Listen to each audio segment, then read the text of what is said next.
राज्य सहकारी बँक कर्मचाऱ्यांना पेन्शन. सहकारी बँक कर्मचाऱ्यांना मोठा दिलासा. निवृत्तीनंतर दरमहा 10,000 रुपये पेन्शन. राज्य सहकारी बँकेच्या 507 कर्मचाऱ्यांना लाभ. योजनेसाठीची गुंतवणूक बँकेची.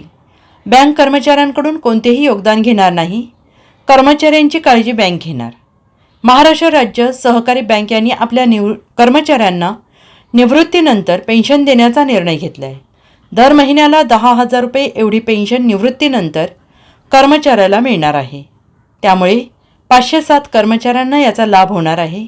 या योजनेसाठी लागणारी सर्व गुंतवणूक राज्य सहकारी बँक करणार आहे. या योजनेकरिता बँकेच्या कर्मचाऱ्यांकडून कोणतेही योगदान घेण्यात येणार नाही. महायुती सरकार सहकारी बँक कर्मचाऱ्यांच्या पाठीशी. महाराष्ट्र राज्य सहकारी बँक यांनी आपल्या कर्मचाऱ्यांना निवृत्तीनंतर पेन्शन देण्याचा निर्णय घेतलाय. दर महिन्याला 10,000 रुपये इतकी पेन्शन निवृत्तीनंतर कर्मचाऱ्याला मिळणार आहे. यामुळे 507 कर्मचाऱ्यांना लाभ प्राप्त होणार आहे. या योजनेसाठी लागणारी सर्व गुंतवणूक राज्य सहकारी बँक करणार आहे. या योजनेकरता बँकांचे कर्मचाऱ्यांकडून कोणतेही योगदान घेण्यात येणार नाही.